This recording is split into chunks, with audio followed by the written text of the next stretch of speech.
Yes, students. In previous lecture, we study about the self-induction and mutual induction. And today we will study about the factors on which self-inductance depends and mutual inductance depends. So we will start EMI. तो factors on which self inductance depends.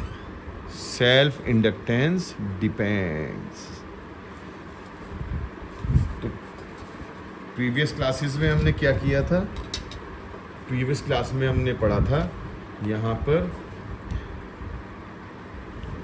ये था बेटा, self inductance L is equal to mu naught N square A upon L, है ना? तो we know very well कि physics depends on the फॉर्मूले पे डिपेंड करती है, और फॉर्मूले कभी झूठ नहीं बोलते हैं, है ना? तो हमें देखना है डायरेक्टली क्या डायरेक्टली प्रोपोर्शनल है और क्या इन्वर्सली प्रोपोर्शनल है। क्लियर है ना बेटा? तो मैं यहाँ लिख देता हूँ, यहाँ से स्टार्ट करते हैं कि the self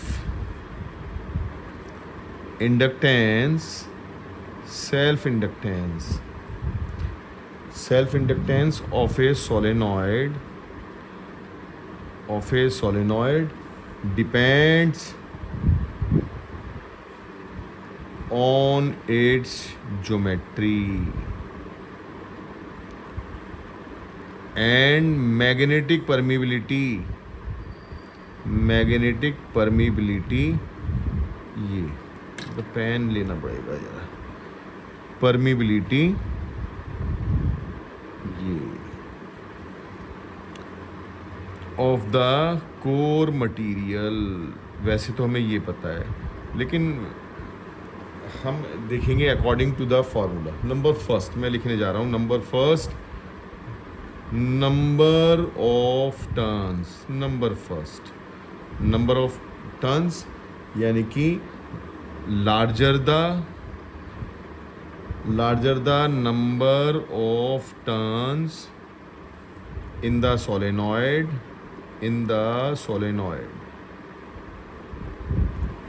larger the number of turns in the solenoids, larger is its self inductance। क्या बेटा, बिल्कुल क्लियर है यहाँ से? जैसे कि that is L directly proportional है N स्क्वायर की, है ना? सेकंड क्या है? एरिया। देखो यहाँ पर ये आ रहा है फॉर्मूले में, एरिया ऑफ क्रॉस सेक्शन ऐसे ये चल ही नहीं रहा बेटा। एरिया ऑफ क्रॉस सेक्शन ये भी डायरेक्टली प्रोपोर्शनल है। Larger the area of cross section of the solenoid larger is its self inductance, है ना बेटा? फॉर्मूले से हमें क्लियर है, दैट इज फिर मैं लिखूंगा L directly proportional to A, लिख दिया हमने। तो एरिया ऑफ क्रॉस सेक्शन के डायरेक्टली प्रोपोर्शनल है, ठीक। नंबर थर्ड एक क्या है? देखो यहाँ पर परमिबिलिटी। तो नंबर थर्ड इंपॉर्टेंट पॉइंट है, यहाँ पर भी परमिबिलिटी हम किस में यूज़ करते हैं? जहाँ पर मैग्नेटिक फील्ड की बात हो, और एक हम यूज़ करते थे ये एप्सिलॉन नॉट परमिटिविटी, जहाँ पर इलेक्ट्रिक फील्ड की बात हो, है ना? तो permeability of the core material,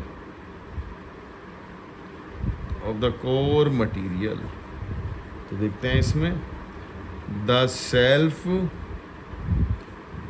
inductance, the self inductance of a solenoid यानी कि म्यू आर टाइम्स if it is wound over an iron core of relative permeability. ये इम्पोर्टेंट पॉइंट है, ये हमने कल भी डिस्कस किया था। एक यानी कि ये सोलेनॉइड है ऐसे, और इसकी रिलेटिव, इसमें हमने आयरन की रोड इंसर्ट कर दी इसके अंदर, और आयरन की जो रिलेटिव परमिबिलिटी है वो म्यू आर है, तो self inductance mu are times increase हो जाएगी। यही हमने यहाँ लिखा है ना। अब इम्पोर्टेंट है, similarly we will see the factors on which mutual inductance depends. ये और कर लेते हैं कि म्यूचुअल इंडक्टेंस कैसे डिपेंड करती है फैक्टर्स पे, और क्या उसके भी ऐसे ही फैक्टर्स हैं, है ना। तो ये हम देखते हैं। तो यहाँ पर मैं हेडिंग डाल देता हूँ बेटा, म्यूचुअल इंडक्टेंस ये, और इसका फॉर्मूला हमने क्या पढ़ा था, हमने म्यूचुअल इंडक्टेंस का M mu naught N1 N2 A/L, ये फॉर्मूला था हमारा, है ना। तो देखते हैं भाई। तो सबसे अगर बात करूं मैं फैक्टर्स की, the mutual inductance of two solenoids, है ना, ऑफ टू सोलेनॉइड्स डिपेंड्स, किस पे डिपेंड करेगा, ऑन देयर ज्योमेट्री। देखते हैं कैसे, geometry and the magnetic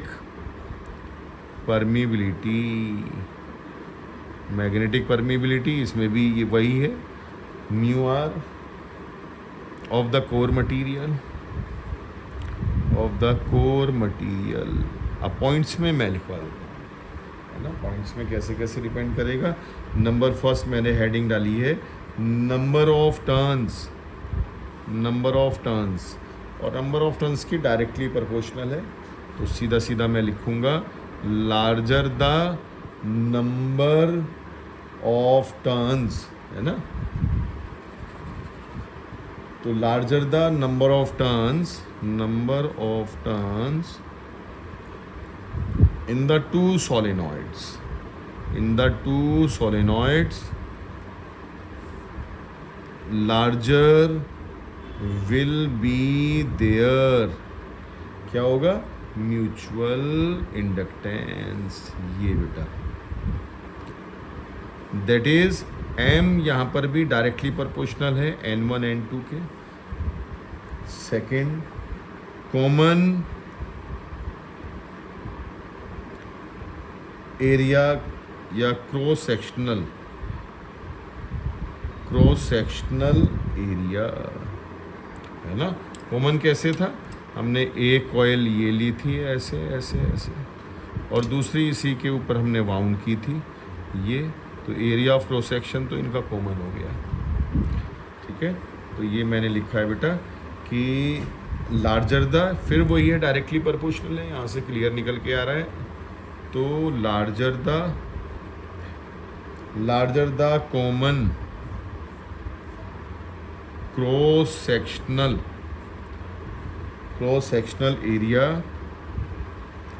of two solenoids, then larger will be their क्या, म्यूचुअल इंडक्टेंस,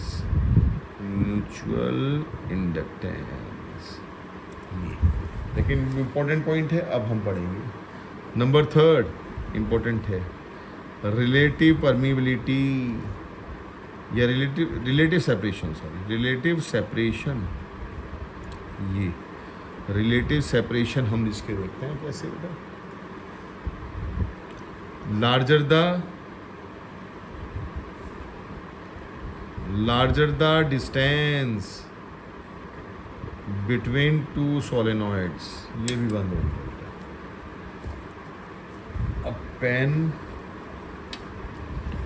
पेन यहाँ पर, चलो इसकी चलाते हैं हम। larger the distance between two solenoids,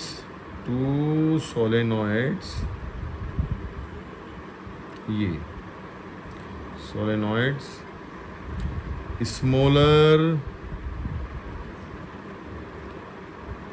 will be value of किसकी, म्यूचुअल इंडक्टेंस M की। ये रहा देखो inversely proportional. Number 4 relative orientation, ये भी पॉइंट इंपॉर्टेंट है, of the two coils.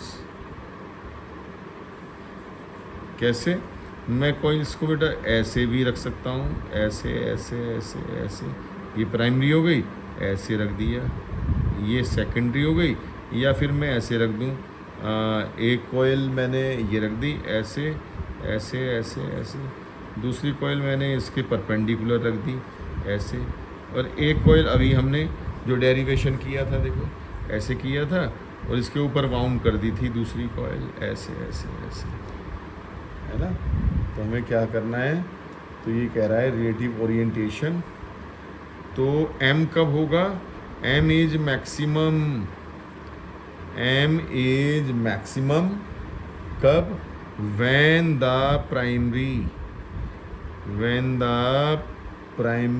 coil completely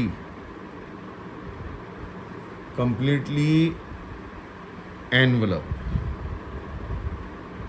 हमने दूसरे के ऊपर कोयल को वाउंड कर दिया, एनवलप द सेकेंडरी कॉयल,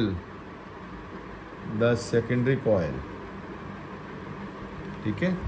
अब देखते हैं यहाँ पर, तो M कब मैक्सिमम होगा, when the primary coil completely and, ये वाला सबसे यहाँ पर मैक्सिमम होगा, और मिनिमम कब होगा, यहीं पर थोड़ा सा स्पेस है, मैं लिख देता हूँ यहाँ पर, M इज मिनिमम। M कब मिनिमम होगा, when the two coils are perpendicular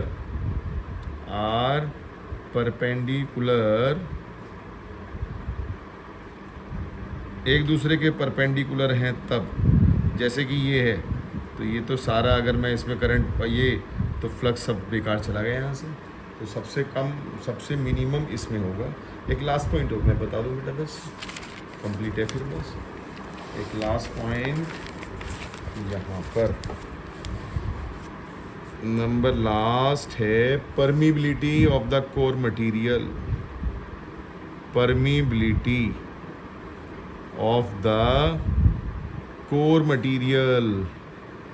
है ना, core material.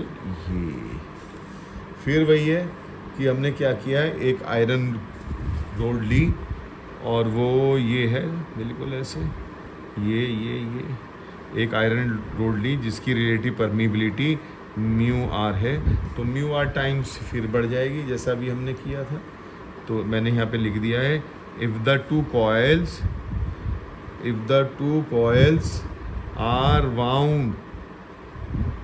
Wound over an iron core of relative permeability mu R, then their mutual inductance increases, उतना टाइम ही इंक्रीज हो जाएगी। These are the factors on which self inductance and mutual inductance depends। तो बेटा सबसे पहले ये लेक्चर हो गया, फिर मैं नेक्स्ट डे क्या करूँगा, इसके नोट्स में नेक्स्ट डे शो करूँगा तुम्हें, है ना, ठीक है ना, ओके।